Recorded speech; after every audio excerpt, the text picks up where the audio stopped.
Hello friends, मेरा नाम है बी ज्योति सिंह। आज हम लोग आरोह बुक का चैप्टर 1 भक्तिन पढ़ने वाले हैं, जिसको कि महादेवी वर्मा जी ने लिखा है। भक्तिन एक गरीब महिला थी। उसका असली नाम लक्ष्मी था, किंतु वास्तविक में उसके नाम के अनुसार उसका जो कैरेक्टर था वो बिल्कुल विपरीत था। गले में कंठी माला पहनने के कारण और ईश्वर के प्रति निष्ठा एवं प्रेम होने के कारण उसे इस पाठ की लेखिका महादेवी वर्मा जी उसको भक्तिन नाम दिया था। अच्छा, भक्तिन का जन्म लेते ही उसकी माँ का अचानक से निधन हो चुका था, जिसके कारण उसके पिताजी ने एक दूसरी औरत से शादी किया था। तो दूसरी औरत का मीन्स उसकी जो सौतेली माँ के आने के कारण सबको ये लगा कि भक्तिन का लाइफ कुछ चेंज हो जाएगा, किंतु इसका बिल्कुल विपरीत हुआ। भक्तिन की सौतेली माँ उसे एकदम पसंद नहीं करती थी। यहाँ तक कि भक्तिन की 5 साल की उम्र में उसकी माँ ने शादी करवा दिया और 9 साल की उम्र में उसका गौना कर दिया। एक चीज मैं आप लोग को इन्फॉर्म करना चाहूंगी, पहले जमाने में चाइल्ड मैरिज होता था, जिसके कारण भक्तिन का शादी 5 साल की उम्र में हो गया था। और गौना मीन्स क्या होता है कि शादी होने के बाद उसके जस्ट तुरंत में लड़की को विदाई नहीं दिया जाता था। तो एक अच्छा टाइम देख के 9 साल की उम्र में भक्तिन को विदाई किया गया। भक्तिन का जन्म जूंजी गांव में हुआ था, किंतु उसका जो शादी है वो उस गांव से कुछ दूरी पर एक हंडिया गांव था, वहां पे उसका शादी कर दिया गया था। एक गोपालक के 4 पुत्र थे, तो भक्तिन का शादी सबसे छोटे पुत्र से हुआ था। भक्तिन का गौना होने के बाद वो अपने ससुराल चली गई थी, किंतु ससुराल जाकर भी उसका स्ट्रगल कम नहीं हुआ था, क्योंकि उसका भक्तिन का जो पति था वो अपने बड़े भाइयों के मुकाबले बहुत कम आय करता था, एवं उसके जो बड़े जिठानियां लोग थी उन सभी को पुत्र प्राप्त थे, किंतु भक्तिन की 3 पुत्रियां थीं। तो भक्तिन का ससुराल में भी बहुत स्ट्रगल करना पड़ रहा था। घर का सारा काम काज उसे ही करना पड़ रहा था, क्योंकि वो उसके पास कोई अदर ऑप्शन नहीं था। इसी बीच अचानक से भक्तिन के पिताजी का निधन हो गया, किंतु उसकी सौतेली माँ ने उसे कोई खबर नहीं पहुंचाई। उसके मन में डर था कि अगर भक्तिन को इस बात का सूचना मिलती है तो वो वापस मायके आ जाएगी, और मायके जाने पर उसे भी संपत्ति में भाग देना पड़ेगा। तो भक्तिन इस न्यूज से बिल्कुल ही परे थी कि उसके पिताजी का निधन हो चुका है।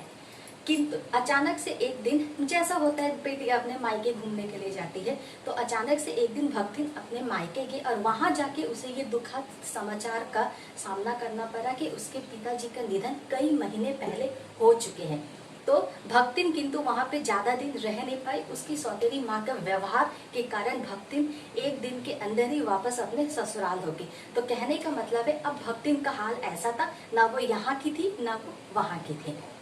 इसी बीच में भक्तिन के घर में भी संपत्ति जायदाद लेके, प्रॉपर्टी लेके बहुत ही ज्यादा मतभेद चल रहा था, जिसके कारण भक्ति ने ये निश्चय लिया कि वो अपनी बड़ी बेटी का जो शादी है जल्द से जल्द करवा देगी। तो भक्ति ने अपनी बड़ी बेटी का शादी करवा दिया और उसे ससुराल विदाई कर दिया।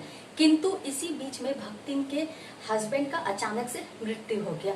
तो वो लोग वहां से हटे नहीं, क्योंकि भक्तिन अगर अपनी 2 बेटियों को लेके अगर चली जाती तो उसके ससुराल में भी उसके हिस्से का जितना प्रॉपर्टीज था, संपत्ति था, वो उसके बड़े जेठ और जेठानियां हड़प लेती।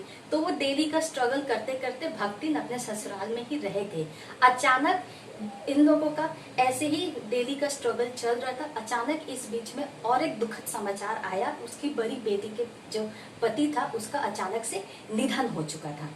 तो उसकी बड़ी बेटी भी अपने मायके वापस आ गई थी रहने के लिए। उसकी बड़ी बेटी के ऊपर उसकी जिठानी के भाई का नजर था। वो रोज कोई ना कोई बहाने से उसके करीब आने का कोशिश करता था। बात तो तब बढ़ गई जब एक दिन उसकी जेठानी का भाई जबरदस्ती उन लोगों के घर में ढुक गया, जिसके कारण सभी चिल्ला चिल्ली होने के कारण सभी लोग आस पड़ोस के सामने आ गए। और उसका वो जो आदमी था उसने सबको को ये बात कहा कि वो खुद से नहीं आया था, उसकी बड़ी बेटी ने उसे बुलाया था। इसको लेके बहुत झमेला हुआ, बहुत अशांति हुआ, पंच बुलाया गया।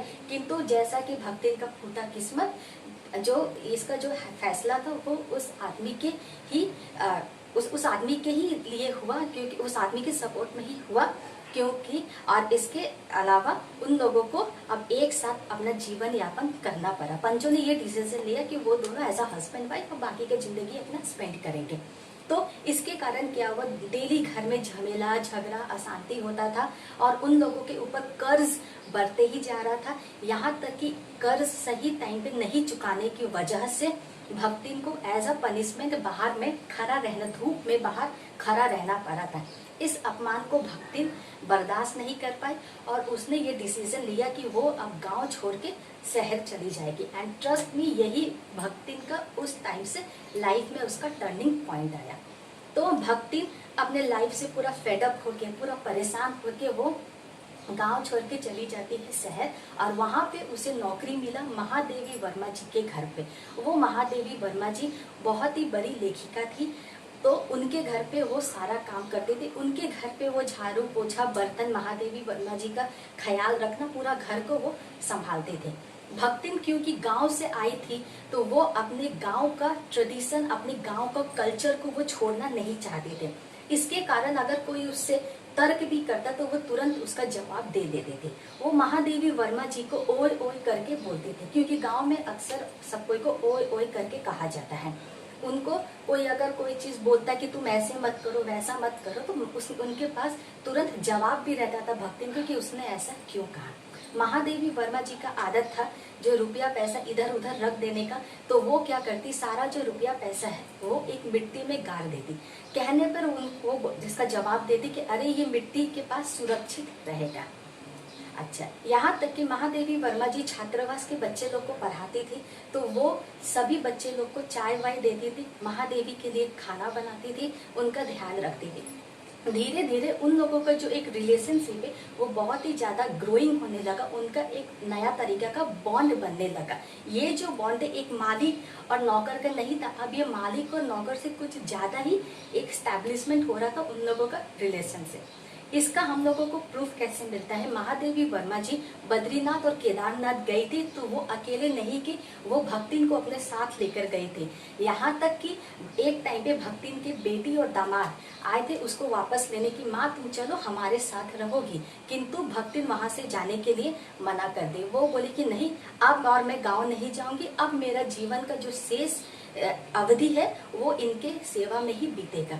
महादेवी वर्मा जी जो है वो भक्तिन से इतना ज्यादा अटैच हो चुकी थी कि वो भी उसको छोड़ के अब नहीं रह सकती थी। तो जैसा मैंने बोला, ये जो कहानी है, ये जिन लोगों का जो रिलेशनशिप है अब ये एक दूसरे मुकाम तक पहुंच गया था। इन दोनों में एक बहुत ही अच्छा बॉन्डिंग पैदा हो चुका था। Thank you.